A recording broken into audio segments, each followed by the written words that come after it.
uma distribuição Synapse Eteomo.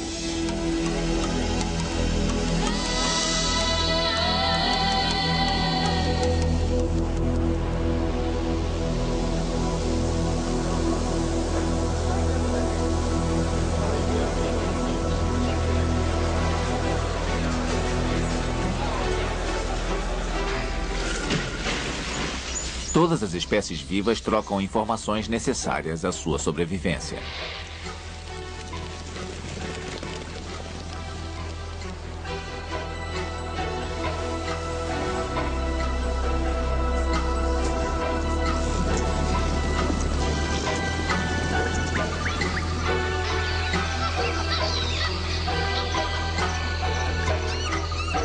Os animais transmitem mensagens que são compreendidas por seus semelhantes ou por membros de outras espécies.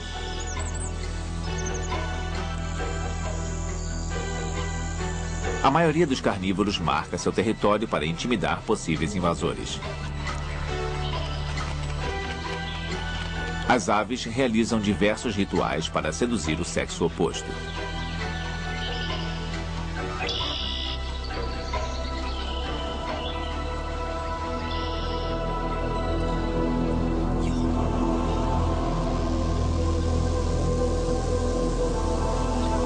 Mas entre todas as formas de comunicação, há uma que apenas os humanos usam: a fala ou linguagem.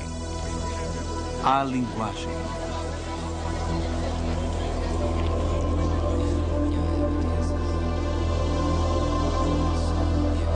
A linguagem é um sistema de comunicação tão sofisticado que consegue expressar desde as necessidades mais básicas aos conceitos e emoções mais complexos. As palavras podem descrever coisas que não estão presentes e até, se necessário, coisas que não existem.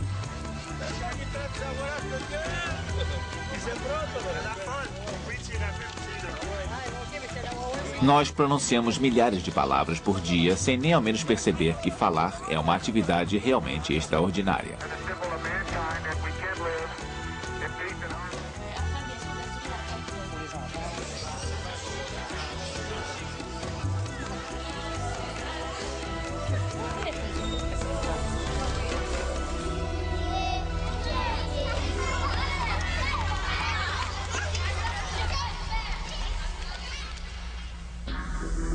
Em busca da língua-mãe.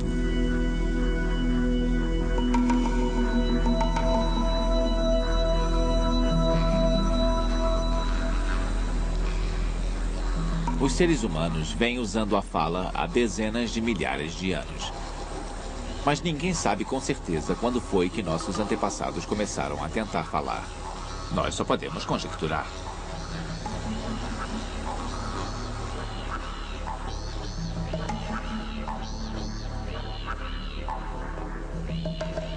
É muito difícil dizer há quanto tempo os seres humanos falam. Isso se deve, obviamente, ao fato de não termos registros anteriores aos registros escritos, que existem há apenas alguns milênios.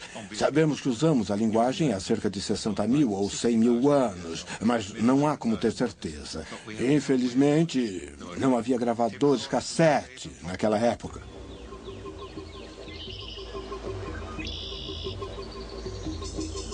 Como nossos ancestrais deixaram de se comunicar como animais e desenvolveram algo tão complexo quanto a fala humana? Esse mistério ainda não foi esclarecido.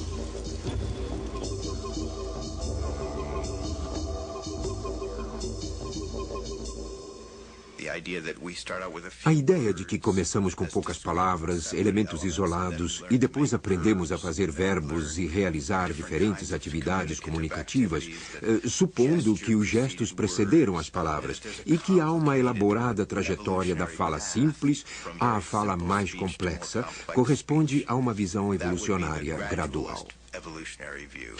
Na visão mais moderna, os animais teriam, na verdade, uma série de habilidades que não conseguiam usar de maneira linguística até que alguma coisa aconteceu, especificamente a mudança do sistema vocal dos animais, que permitiu a execução da fala de uma maneira modulada, muito evoluída, e eles conseguiram unir isso à sua habilidade de reconhecer e discriminar objetos e de criar pensamentos complexos.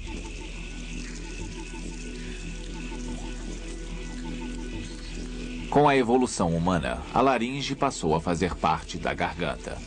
Foi esse fato que possibilitou a produção de sons articulados.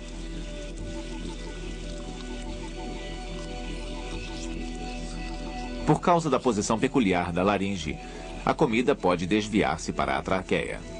Como consequência, os seres humanos são os únicos animais que podem morrer sufocados enquanto comem.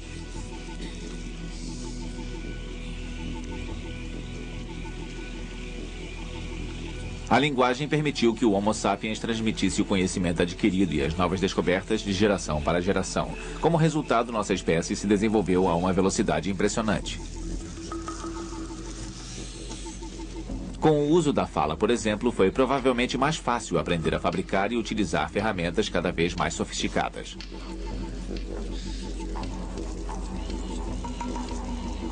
Teriam todos os nossos ancestrais falado uma linguagem comum, um tipo de língua-mãe, origem de todas as que existem atualmente? Alguns pesquisadores acreditam que sim, e acham que ela data da época do homem de Cro-Magnon. Já outros apoiam a ideia de que a linguagem surgiu simultaneamente em diversos locais.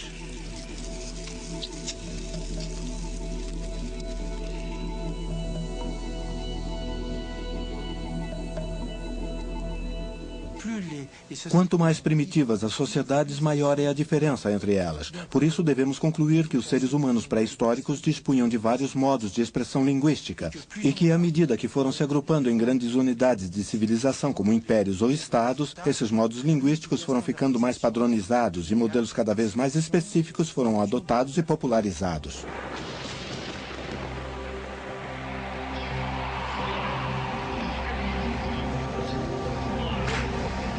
Uma lenda muito antiga tenta explicar como tantas línguas surgiram da língua única que Deus deu à humanidade.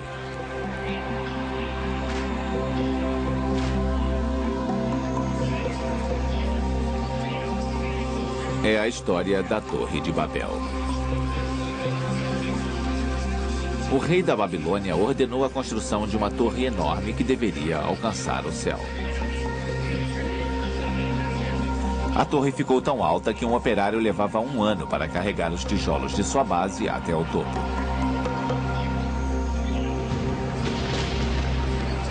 E então, para punir o rei por seu orgulho, Deus enviou uma multidão de línguas para a terra. Os operários não conseguiam mais se entender e tiveram que abandonar o trabalho na torre.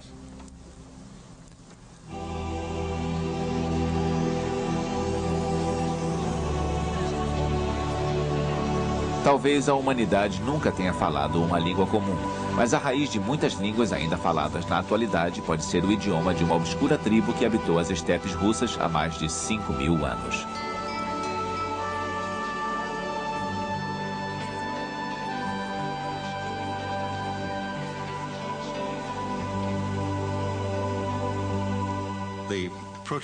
O proto-indo-europeu é o ancestral da maioria das línguas faladas hoje na Europa, das línguas românicas, como o italiano, o francês e o espanhol.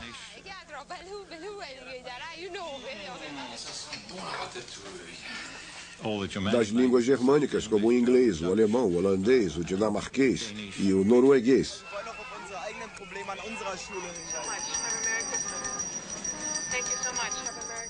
Das línguas eslavas, como o russo e todos os idiomas desse grupo, e também de algumas línguas da Pérsia, onde hoje é o Irã, e do hindi, na Índia.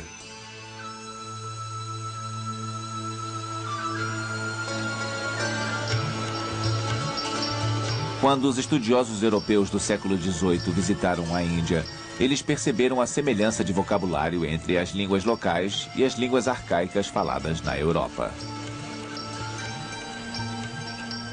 Todas elas pareciam ter suas raízes em um ancestral comum, o indo-europeu.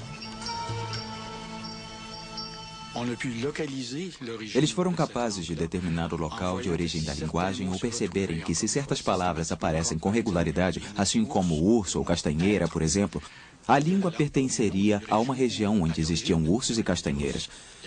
Através de referências cruzadas como essa, foi possível estabelecer aproximadamente a região de origem dessa língua.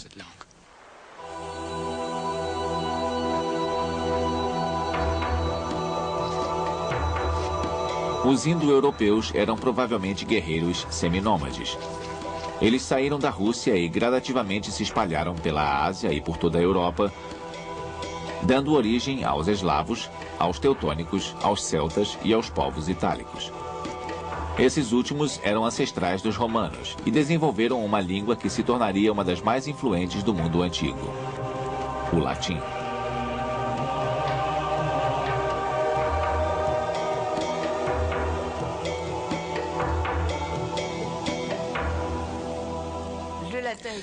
O latim é uma língua muito singular, pois hoje a consideramos uma língua culta. É a linguagem da ciência, da cultura.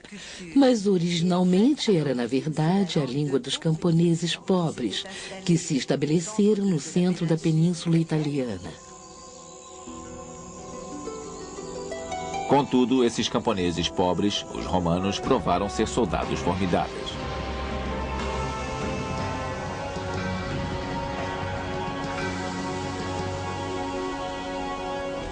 À medida em que as legiões romanas ocupavam as terras conquistadas, o latim espalhou-se pelo mundo ocidental.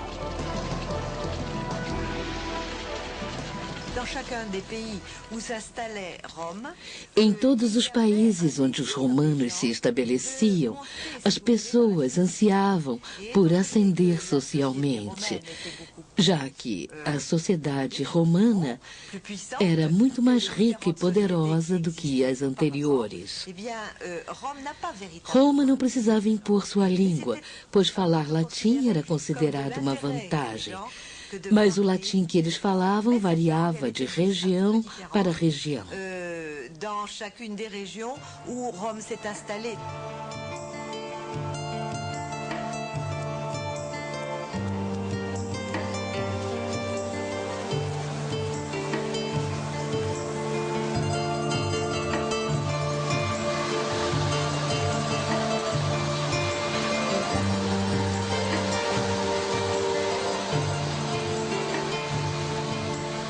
A Grécia, que está entre as primeiras conquistas romanas, foi uma das poucas civilizações que não adotaram o latim.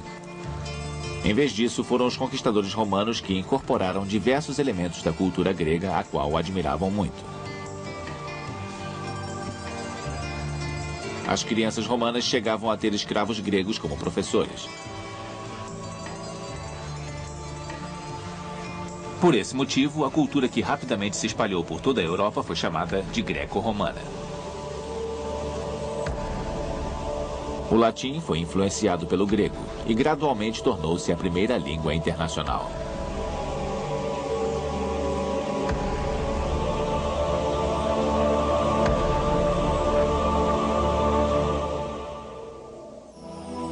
A evolução das línguas.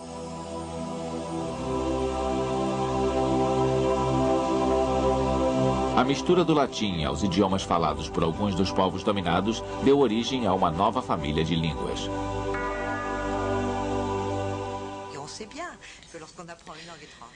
Todos sabem que quando aprendemos uma língua estrangeira, nós a pronunciamos de maneira um pouco diferente e que é grande a troca de elementos entre línguas diversas. Foi assim que surgiram as chamadas línguas românicas, as línguas que derivam do latim.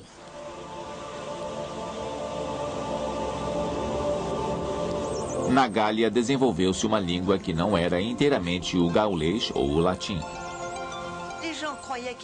As pessoas pensavam que ainda falavam latim, mas na verdade já estavam falando francês arcaico. E sabe quem percebeu que essa língua latinada não era mais o latim puro? Foi Carlos Magno. Carlos Magno, que falava franco, uma língua germânica, e que adorava o latim. Ele ouviu os parisienses falando de uma determinada maneira e subitamente percebeu que eles haviam se esquecido completamente do latim. Então, o que foi que ele fez? Mandou buscar na Inglaterra um monge muito sábio chamado Albino, para que ele reensinasse latim aos franceses, coitados, que haviam esquecido completamente.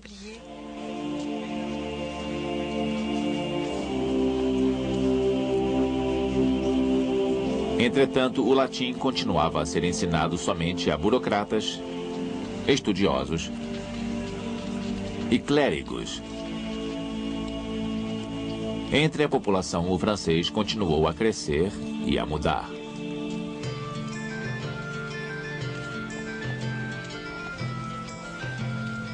A Europa medieval era um lugar de grande diversidade linguística.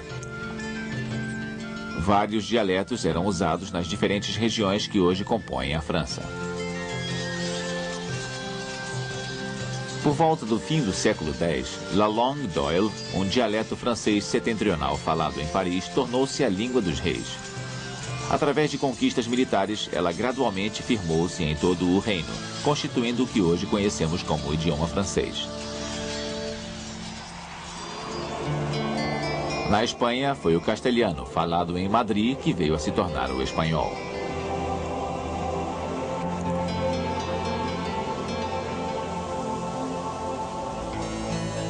Na Itália, a vitória do toscano, um dialeto do norte, não foi conquistada com armas. Foi graças a 3 grandes escritores florentinos do século XV, Dante, Petrarco e Boccaccio, que o toscano se tornou a língua da elite.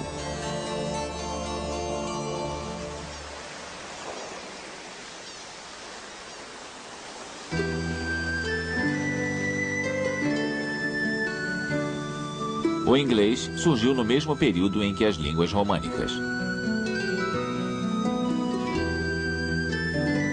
No século V, a Inglaterra era habitada pelos povos celtas, que foram expulsos pela chegada das tribos germânicas do continente. Essas tribos germânicas chegaram, decidiram que ali era um bom lugar para se estabelecer e ocuparam principalmente a Inglaterra. São os anglos e os saxões, de onde deriva o nome da língua anglo-saxã. Atualmente, os estudiosos às vezes a chamam de inglês arcaico.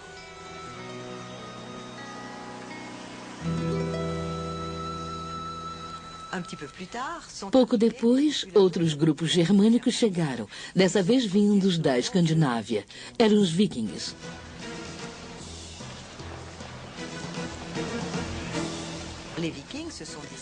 Os vikings também falavam línguas germânicas. O inglês foi fortemente influenciado por essas línguas germânicas do norte. Por exemplo, os verbos to get, to give, a palavra egg para ovo e muitas outras são de origem escandinava e não anglo-saxã. Sabemos disso porque se fossem palavras saxãs, não teriam som G, e sim Y. Por exemplo, em inglês se diz yesterday e não yesterday.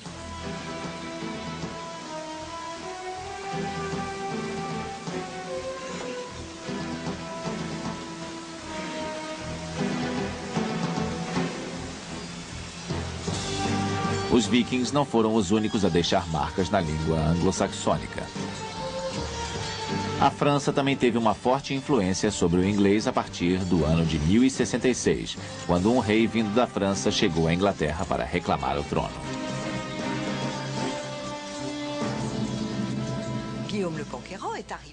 William, o Conquistador, havia chegado e se tornou rei da Inglaterra. Toda a sua corte falava normando e depois passou a falar francês.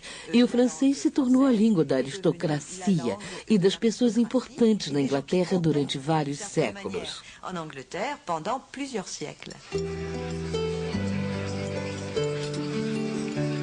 A influência francesa pode ser vista, entre outros aspectos, nos termos culinários.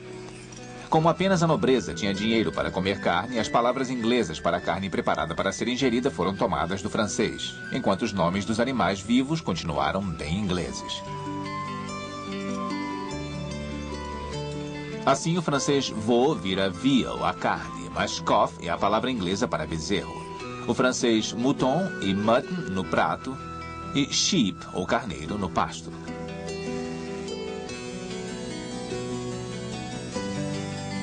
Passaram-se 3 séculos até que Henrique IV subisse ao trono e o rei da Inglaterra voltasse a ter o inglês como sua língua-mãe. Foi nesse período que o inglês começou a se uniformizar. Na época de Shakespeare, o inglês ainda estava em formação.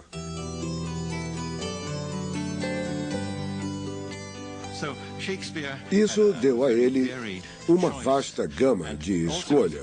Era também uma época em que era possível criar palavras novas e importar e adaptar outras do latim, do francês ou de outras línguas. Nesse sentido, Shakespeare foi um grande inventor e muitas palavras foram registradas pela primeira vez em suas obras. É claro que isso não quer dizer que ele realmente as inventava, mas foi ele que levou o crédito por tê-las registrado primeiro. Então, havia uma grande variedade na língua de Shakespeare na época e ele soube aproveitá-la ao máximo.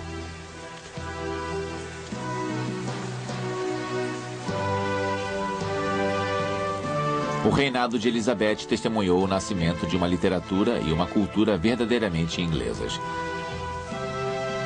Apesar disso, o inglês ainda tinha pouca influência em outros países.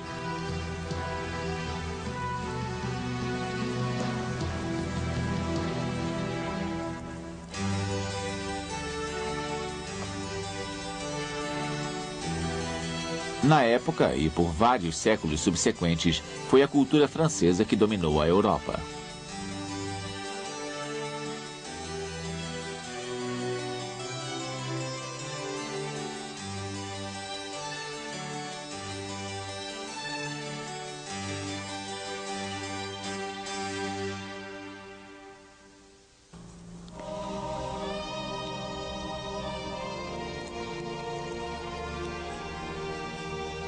O francês era a língua de todas as embaixadas.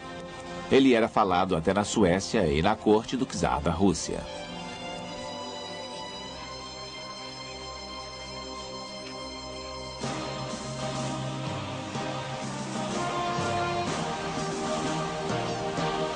Mas a soberania do francês estava ameaçada. As línguas de outras potências colonizadoras, como Espanha, Portugal e Inglaterra, eram cada vez mais utilizadas em todo o mundo.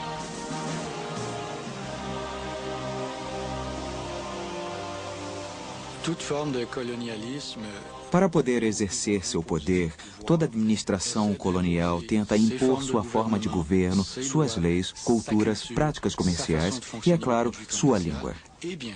Isso causou um impacto tremendo nas línguas nativas do mundo todo. Milhares de línguas desapareceram e ainda há outras milhares que desaparecerão em breve.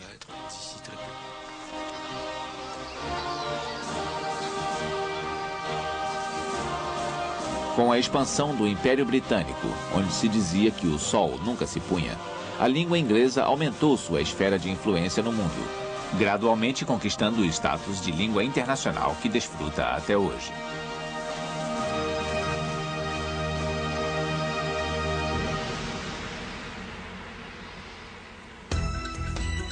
As línguas do mundo.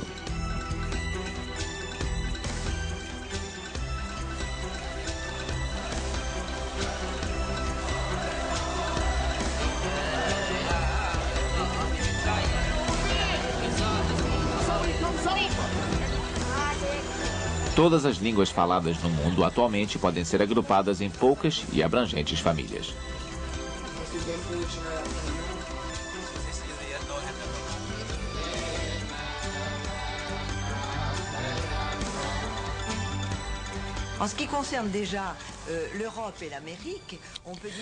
Na Europa e nas Américas existem 4 grandes línguas indo-europeias, que junto com as línguas das populações indígenas, formam as línguas básicas desses continentes.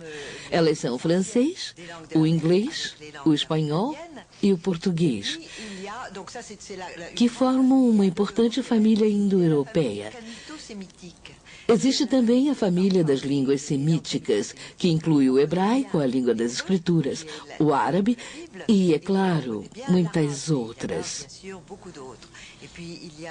E há outras famílias de línguas, como a das línguas turcas e mongóis, ou das línguas africanas e ameríndias, que pertencem a famílias completamente diferentes.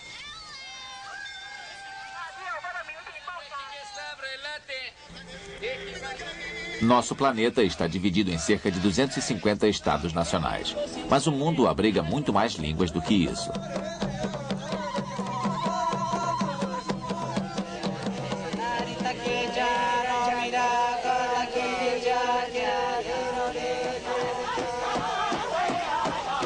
Estima-se que o número de línguas faladas na atualidade varia entre 3 e 6 mil. É literalmente impossível ser mais preciso, pois é muito difícil distinguir entre uma língua e um dialeto.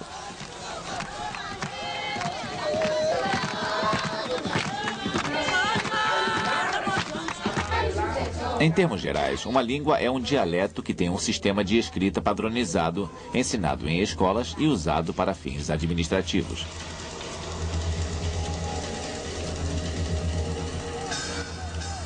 Mas, aparentemente, são os fatores geopolíticos que, na prática, fazem a diferença entre uma língua e um dialeto.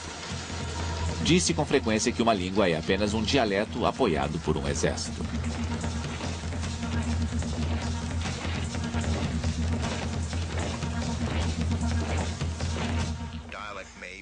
Os dialetos podem ser associados a poderes governamentais ou a verdadeiros exércitos e acabar dominando uma sociedade. Existem muitas línguas que dizemos ser distintas, mas que são apenas dialetos diferentes. Isso porque há um governo envolvido. O norueguês, o dinamarquês e o sueco são muito parecidos, mas por pertencerem a países diferentes, dizemos que são línguas diferentes.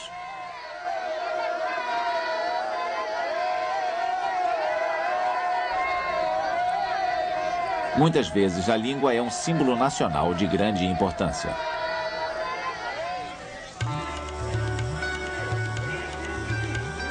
A Índia é a exceção que confirma a regra. O governo indiano reconhece 18 línguas oficiais. Enquanto o hindi e o inglês são os idiomas mais utilizados nas comunicações oficiais, muitas línguas são usadas no dia a dia.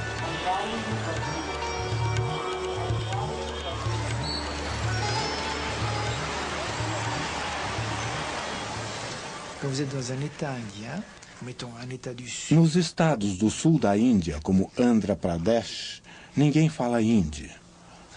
Fala-se Telugu. As aulas são em Telugu. Os jornais mais importantes, as revistas, tudo é em Telugu. Cerca de 60 milhões de pessoas falam Telugu, o equivalente à população de um grande país europeu. Propaganda, cartazes em lojas, tudo à sua volta está escrito em Telugu. Ocasionalmente você vê alguma coisa em inglês ou em hindi.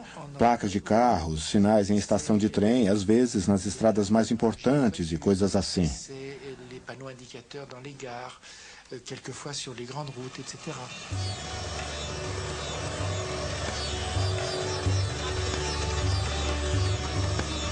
Ao todo, mais de 400 línguas são faladas na Índia. Algumas por apenas alguns milhares de habitantes isolados nas regiões mais remotas.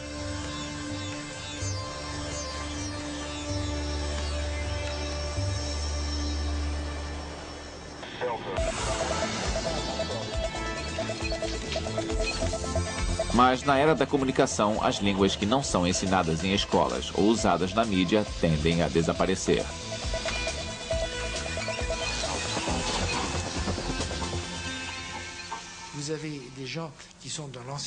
Na sociedade tradicional antiga, as pessoas falam apenas sua própria língua. Seus filhos vão à escola e se tornam bilíngues.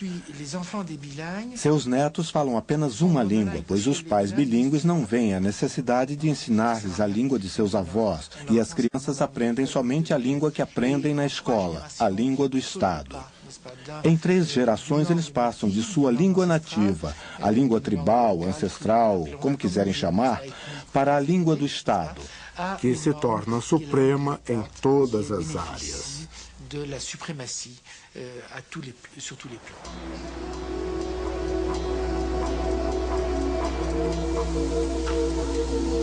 A imensa variedade de línguas e dialetos falados no mundo não se limita somente a diferenças formais. Em muitas sociedades, escrever é muito menos importante do que na nossa. E uma das características das sociedades sem escrita é que as pessoas mais velhas tendem a saber mais do que os jovens. E isso faz uma grande diferença em termos de relações sociais. Assim, em muitas sociedades, ser velho é ser um reservatório de sabedoria, enquanto nas sociedades com escrita, os idosos não são sempre vistos dessa forma.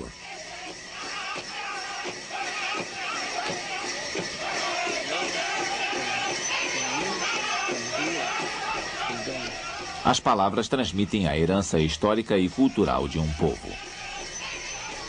Elas refletem diversos valores e um sem número de realidades.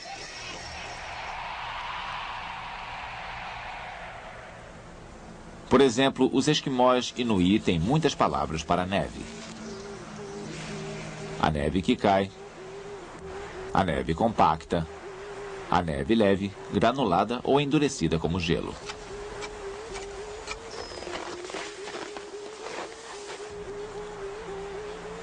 Eles precisam de todas essas palavras porque a neve é tanto a superfície em que eles se locomovem quanto o seu material de construção.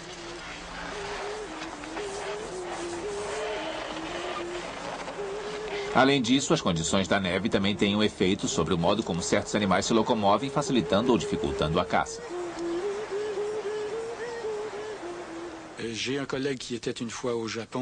Um colega meu estava no Japão e um caminhão fechou perigosamente o táxi em que ele estava.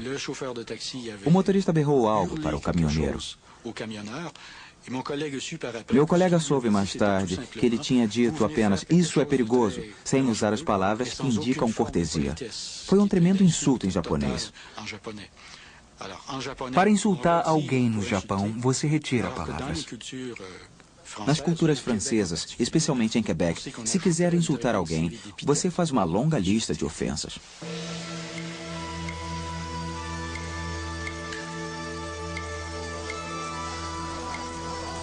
A língua mais utilizada no mundo é o chinês, falada por mais de 1 bilhão de pessoas.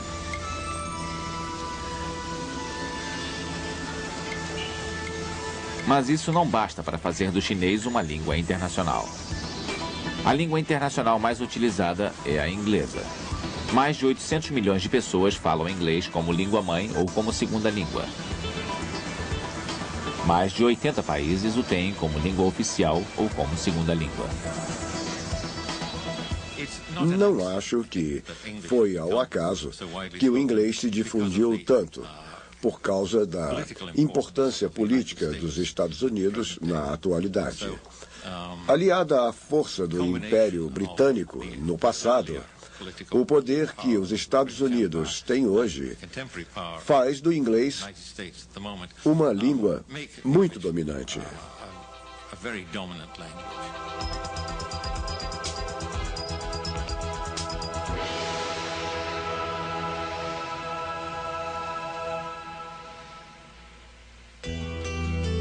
Linguagem, inata ou adquirida.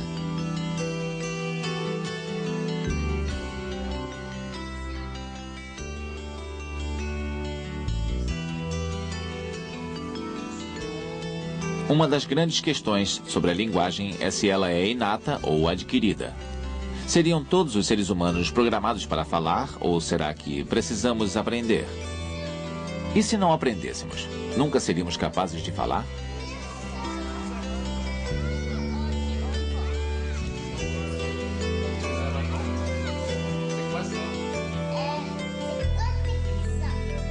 A habilidade linguística é como uma semente dentro de um ser humano e ela começa a crescer quando outra pessoa começa a falar a fala dos outros. É como água para a semente da habilidade linguística.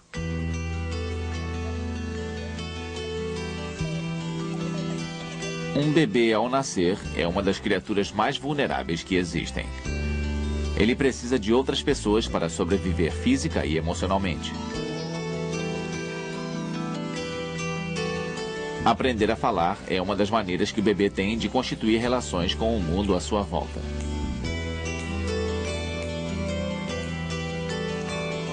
Instintivamente, quando uma mãe fala com seu filho, ela o faz gentilmente e com longas pausas. Essa maneira de se comunicar tem por objetivo atrair a atenção do bebê e ajudá-lo a compreender os conceitos de aprovação, proibição e questionamento. Eles pronunciam alguns sons mais facilmente do que outros. E os sons mais fáceis de produzir são os que você faz quando une os lábios e os separa em seguida, fazendo sons como pá, ba ou ma. Parece ser mais do que uma coincidência o fato de, em inúmeras línguas do mundo, línguas que não se relacionam, as palavras para aqueles que primeiro tomam conta de nós são palavras como papá, babá, mamá. Resta ainda um mistério. Como os bebês aprendem a reconhecer as sutilezas escondidas em alguns sons?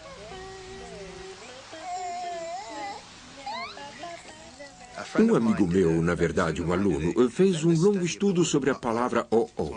É uma das palavras mais complicadas que podemos imaginar. Não é uma palavra de verdade, mas tem um significado bem distinto, pois indica que você esperava algo, mas outra coisa aconteceu. Toda uma noção de imaginação está embutida na simples expressão "oh-oh". Crianças muito jovens são capazes de relacionar dois conceitos diferentes com uma só palavra. Um exemplo seria uma criança de 1 ano e meio de vida que vê os óculos do pai e não fala óculos, e sim papai.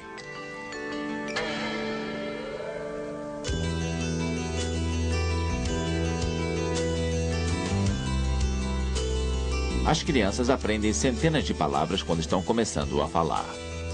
E isso está bem além da capacidade da maioria dos adultos.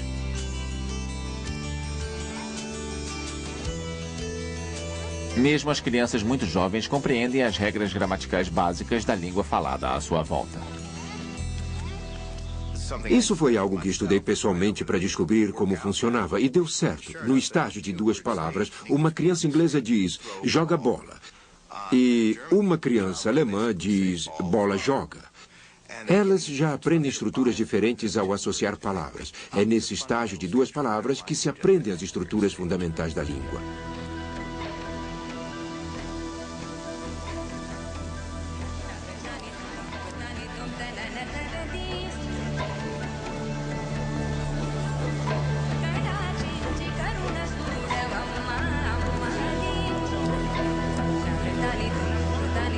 Para os adultos, assim como para as crianças, a língua exerce funções sociais muito importantes.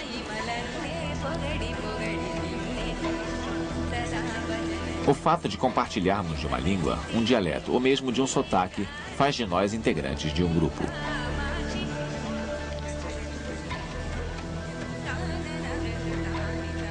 Mas a língua também pode excluir as pessoas.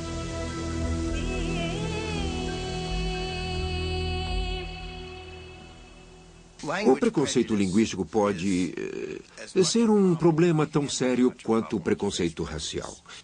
Ele se torna uma maneira de julgar as pessoas em somente alguns segundos. Se todos os dialetos são iguais, devemos respeitá-los como tal. Mas nós sabemos que as pessoas tomam decisões muito apressadas e emocionais em relação aos outros com base no jeito como elas falam. Os códigos, as regras, os vocabulários, tudo que na língua permite que nós nos identifiquemos com um grupo é também o que nos permite excluir os outros.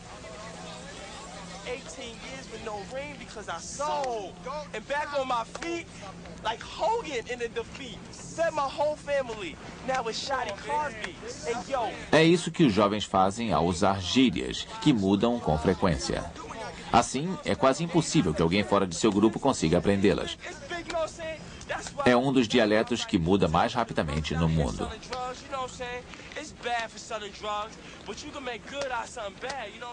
Se você não for membro do grupo, não vai conhecer as expressões mais recentes. E é por isso que ouvimos pessoas mais velhas usando expressões que os jovens já abandonaram há muito tempo.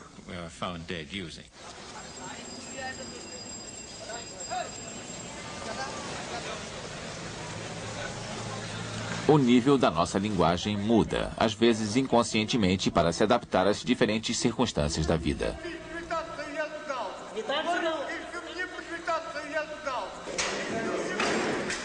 Nós falamos de formas diferentes com pessoas diferentes. Falamos de formas diferentes quando estamos numa situação informal com nossos amigos e quando estamos numa situação formal com pessoas com quem temos menos intimidade. Falamos diferentemente se nos dirigimos a alguém mais velho ou a um superior do que quando falamos com alguém numa posição social inferior ou com alguém mais novo, ou com nossos colegas, e assim por diante. As maneiras como falamos variam muito.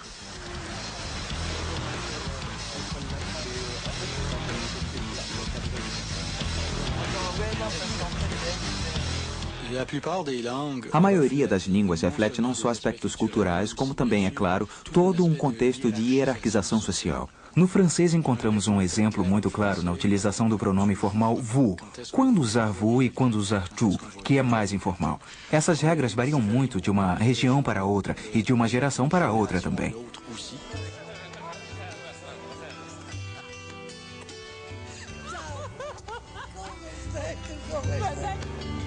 Em qualquer cultura, a comunicação entre as pessoas também depende da linguagem corporal. A distância a que você se posiciona, suas expressões faciais e seus gestos revelam muito sobre suas emoções durante uma conversa.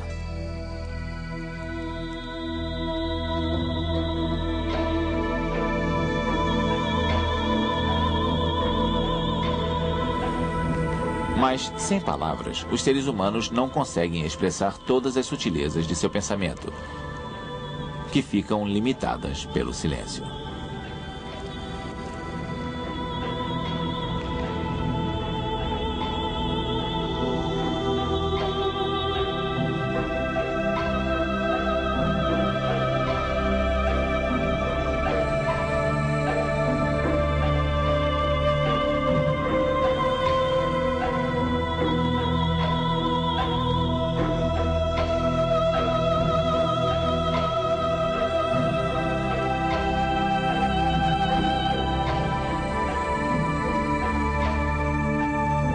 A necessidade de se comunicar é tão profundamente arraigada nos seres humanos que nós inventamos uma linguagem de sinais para os surdos-mudos.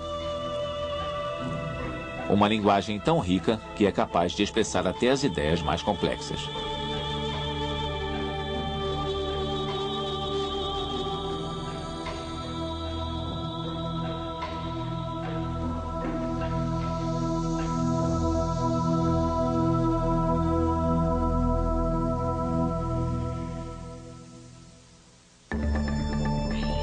Uma linguagem universal?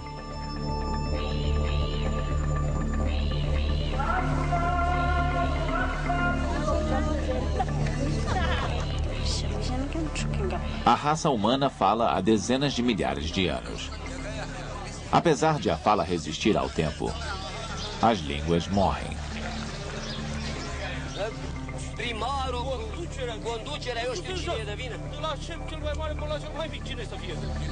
Uma vez que as palavras expressam atividades e ideias que mudam constantemente, as línguas também devem mudar.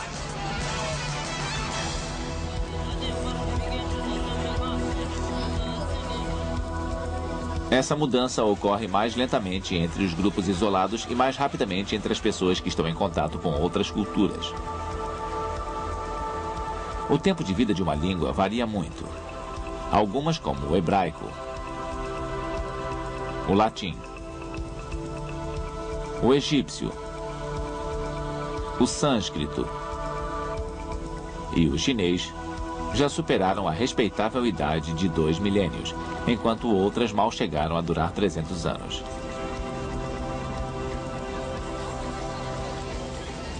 Quando uma determinada proporção de pessoas dentro de uma sociedade torna-se bilíngue, a língua tradicional tende a desaparecer gradualmente.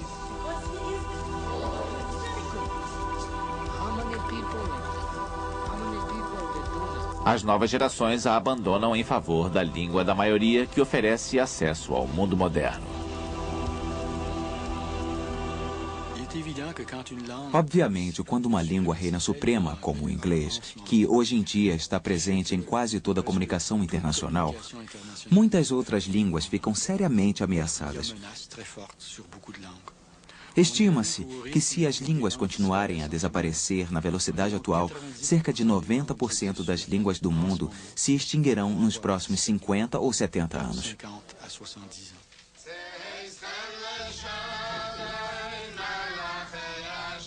É possível salvar uma língua moribunda? Em Israel, os colonos judeus literalmente ressuscitaram uma língua que havia morrido séculos antes. O hebraico tornou-se novamente uma linguagem cotidiana, uma língua falada nas ruas. Mas a maioria dos esforços nesse sentido está fadada ao fracasso.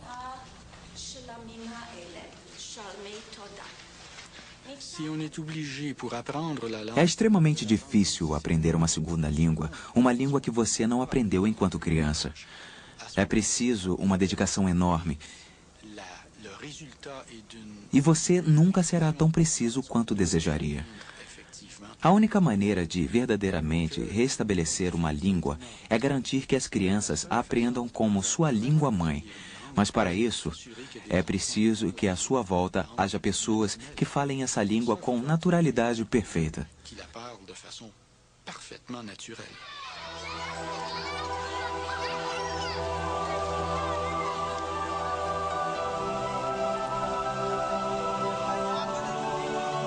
Se nós falássemos menos línguas, a comunicação entre os povos seria mais fácil.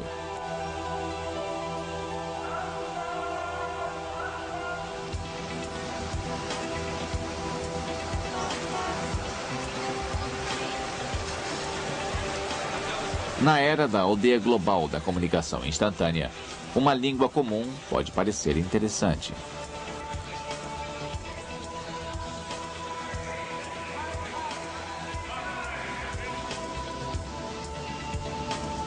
A criação de uma língua universal não é uma ideia nova. Em 1887, o médico polonês Ludwig Zamenhof inventou o Esperanto. Construído com base nas raízes de palavras comuns às principais línguas europeias, o Esperanto tem poucas regras e é de fácil aprendizado.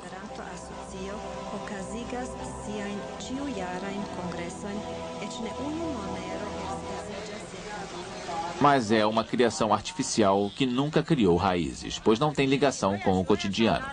É preciso haver uma pressão social muito forte para que a língua-mãe seja substituída por outra.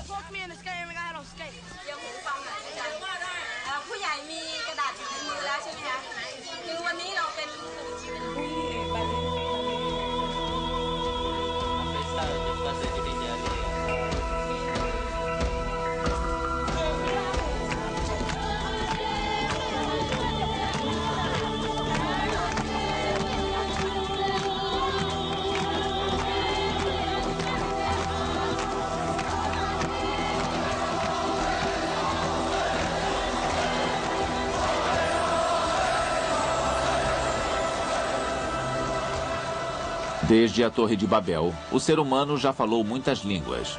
E o dia em que todos nós usaremos uma língua universal provavelmente nunca chegará. Mas é possível que na metade do século XXI, apenas 100 idiomas sejam falados em nosso planeta.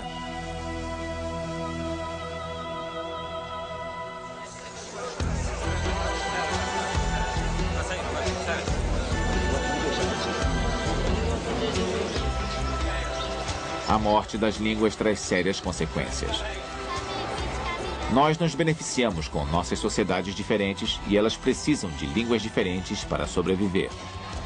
Cada língua traz em si todo um conhecimento específico. A linguagem é uma maneira de ver e compreender o mundo. Perder as palavras com que nos expressamos é perder tudo isso.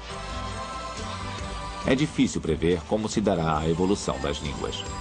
Mas uma coisa é certa, Os seres humanos sempre foram capazes de se adaptar. Se no futuro não tivermos palavras para expressar o mundo que nos cerca, é bem provável que nós inventemos as palavras que faltarem.